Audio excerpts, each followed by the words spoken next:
Welcome to Ensuring Success, the podcast that takes you on a journey to unlock the keys of achieving not just fleeting victories, but sustainable and fulfilling success. This is Ensuring Success. Welcome back to another episode of Ensuring Success, a Houchins Insurance Group podcast. I'm Natalie Crawford, and today I'll be joined by Jamie Johnson. And Jamie is a wife, a mother of two beautiful children, and a sales producer, and wears many hats within the organization and does a great job serving her clients and has been incredibly successful in her about a year with Houchins Insurance Group. And we are so grateful to have her as a part of our team, and we're excited to talk to her today. Without further ado, let's jump into it. Jamie, welcome to the podcast. Thank you for joining us today. Thank you for having me. This is exciting. Awesome. I'm glad you're here. Obviously, we will jump right in with our staple question on this podcast, which is, how do you ensure success?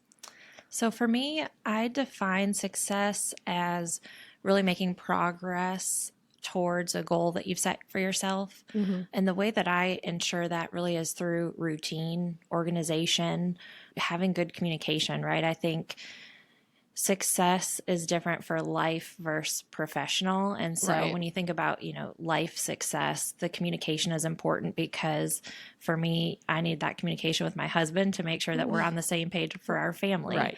And then in professional terms, really having dedication and a good routine, having consistency to hold yourself accountable and having your team hold you accountable as well. Yes, absolutely. That's awesome.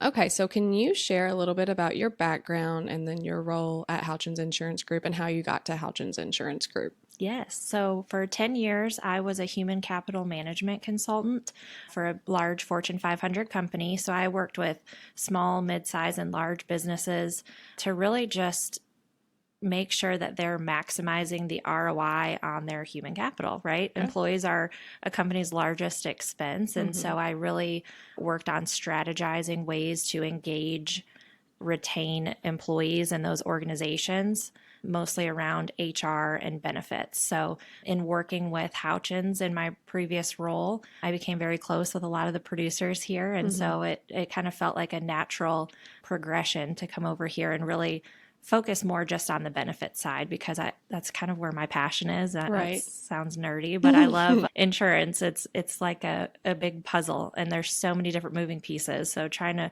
figure out how the pieces fit together for each company is exciting for me. That's awesome. It's good to love what you do, right? Yes. As we celebrate Women's History Month and we're kind of closing out on it this week, what does that month mean to you personally? I'll probably answer that different than I would have 10 years ago now that I have a daughter. Absolutely. So perspectives kind of changed on that a little bit. But I feel like at this point in my life, it's been really cool to see the change happen and how much more opportunity there is for women. And so Women's History Month is a great opportunity to look back at all of the incredible women that have paved the way for us to really be able to do whatever we want. The fact that I know that my daughter can grow up and be whatever she wants is really exciting. And I want her to see that, I'm putting in the work to make my life what I want it to be. And she can do the same. Yeah. Yeah. It's big to be able to show them that firsthand. I have a daughter too. So it definitely shifts once you have a little girl on how you hold yourself and represent yourself in the world. So I totally get that. So how did you first get started in the sales industry? Honestly, it was a free trip to North Carolina that kind of got me into it. Free stuff will always get you. So I went to a career fair in college. I went to Western Michigan University, and I came across a booth where they were talking about a sales internship for the summer, and they sent you to North Carolina for a week for training. Okay. So I was like, sign me up. Sure, why not? And it actually turned out to be really fun. I did really well and found out there that I really do love sales. So that kind of skyrocketed my journey. Awesome. And can you tell us about some of your notable achievements or big milestones in your career that you've experienced so far?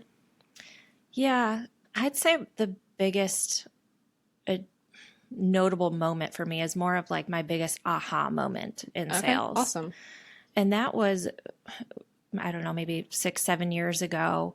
I was struggling for a few months and getting some deals over the line, and I just could not pinpoint what it was, right? I was following the process. I was doing my presentations. I felt like I had the right messaging down. And finally, I had a really good mentor and manager that sat me down and said, you sound like a robot, basically, right? You're very scripted. I understand you're following the process, but you need to let your personality come out, because once you do, people can tell that you genuinely care and that you're Right. passionate about what you're doing. So I feel like it just kind of hit me like, I don't need to sound like I'm saying everything perfectly. I think I always worried that I was a little bit younger in my role. Sure. And I was a female, right, in Right. a male dominated industry.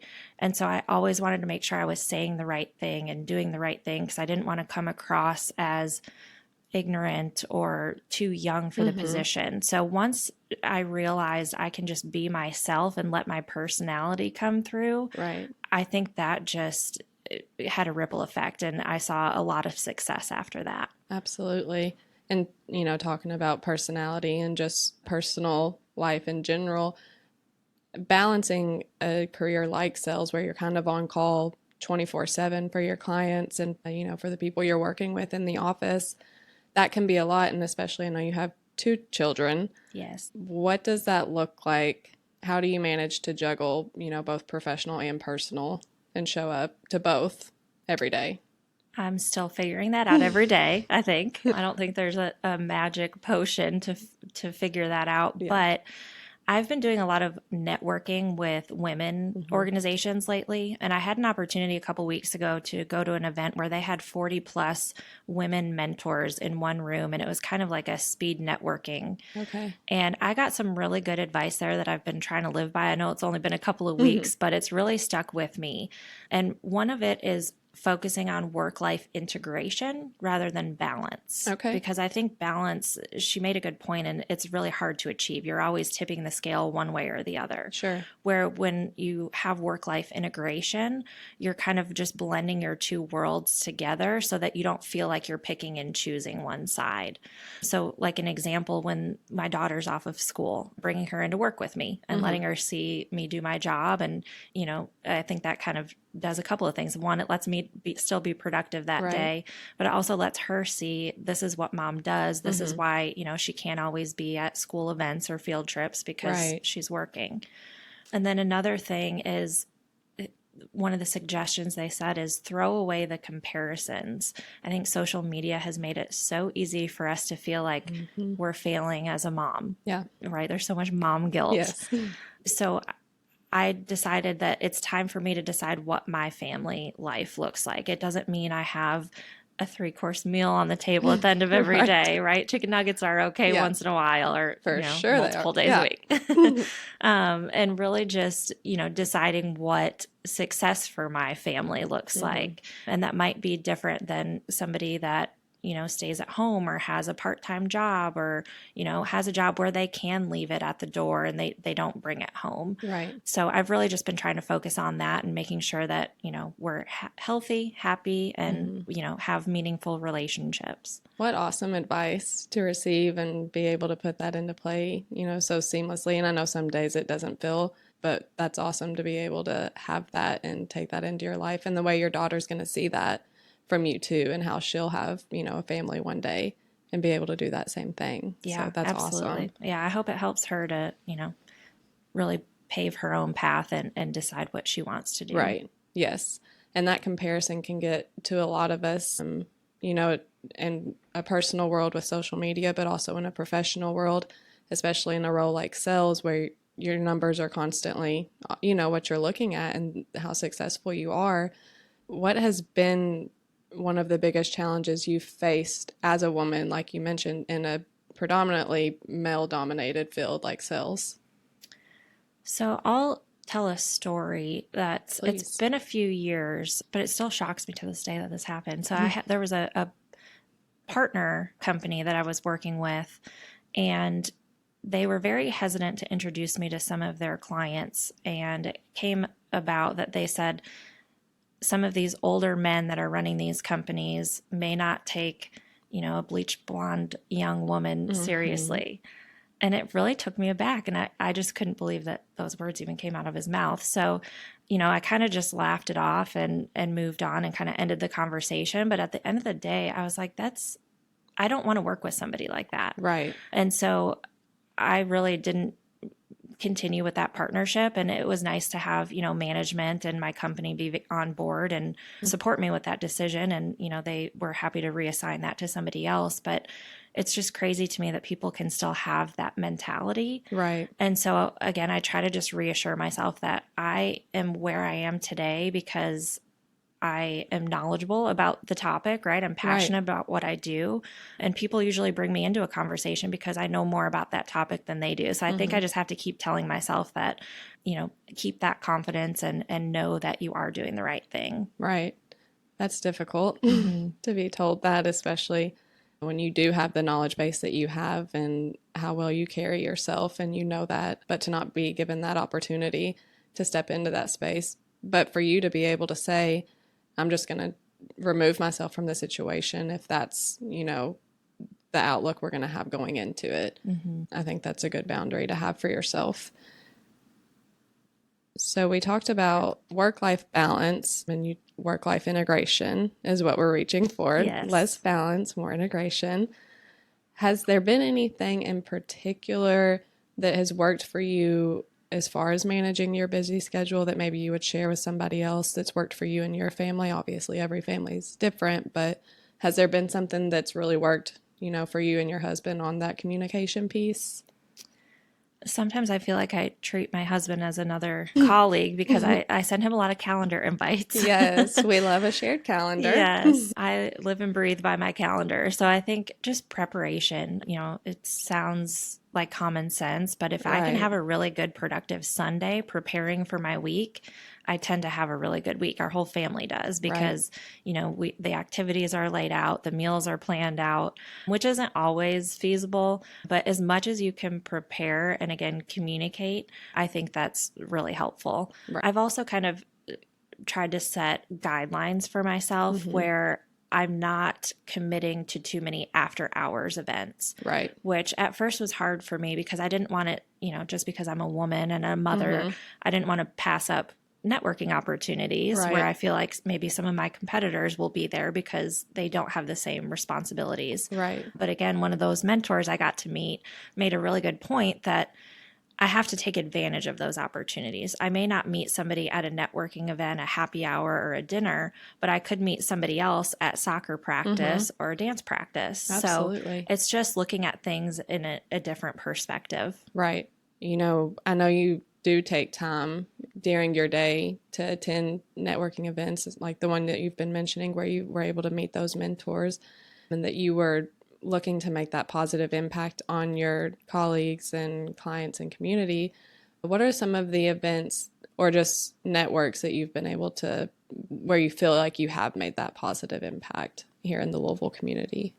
So I've been a member of the Junior League for going on 10 years. And I feel like that's been a great opportunity for me to really just immerse myself in different community events and volunteer opportunities. I was just accepted onto an associate board for a local nonprofit. So that's been really exciting to hear some of the projects that they have coming up where they work with children in foster care that live on residential sites. And so we're putting together a prom for them right now. Oh, that's awesome. So I'm using my contacts from the Junior League to help with this board and kind of bringing the two together. So that's been really exciting to see. Good. That's awesome. And that's another piece of that puzzle that we talked about as far as your daughter seeing that, but her seeing your community impact and your son for that matter, and just being involved in your community and serving others. We take a lot of pride in that at Houchins Insurance Group, and that's our pillar of our values is service to our communities. But for your children to see that and see how important that is, I know that will have a lasting impact on them. What words of wisdom would you have for other women who aspire to succeed in sales or just any male-dominated fields? I would say continue to believe in yourself and be yourself, right? I think that goes back to me taking a while to realize that I needed to let my personality shine through to really be successful. So be yourself and believe in yourself, and you can make anything happen. You know, it's funny. My next question is, how important do you think self-belief and perseverance are in achieving your goals? Obviously, very important. Yes. I didn't even know you were going to ask that. Yeah. So clearly it sounds like it's probably your pillar of how you've been able to succeed in sales, and you have been incredibly successful in our organization, not only in your sales numbers, but as a mentor for other sales producers, male or female, in our organization. And the way that you actually reached out to Adam Marley and asked him what makes Jamie so successful in her role. And Adam said, when we consider who to hire at HIG, the first thing we consider is if they can fit our culture, and the second is if we would want to compete against that person. With Jamie, she is an unbelievable fit in our culture and embodies a team spirit for everyone to win together. Her qualities of being disciplined in her processes, her communication and sales skills, and knowledge of the industry make her very difficult to compete against, and I would not want to. And I think his words just really speak to everything that you've already said today, as far as, you know, taking your processes seriously, believing in yourself. I know from the experience that we've got to have with the open house, how you're willing to jump in and be a part of the team on the mentee and mentor call that we have with Andy, that you're hopefully going to get to share some of your processes, but you've been so busy and so successful with speaking with your clients. We haven't had a chance to do that yet, but I know that that's going to be a really big takeaway for everyone on that call, and how big that is to have that contribution to our organization. Well, thank you. Absolutely. Jamie, thank you for joining us today on the podcast. We appreciate everything you've said and the time that you've taken out of your day. And we just appreciate everything you do for the organization as well, and being that female role model for other sales producers that may come into our organization. And then obviously the impact you're having in the community and for your family as well. It's all very important and it matters. And we appreciate that work that you're doing. Thank you so much. I really appreciate it.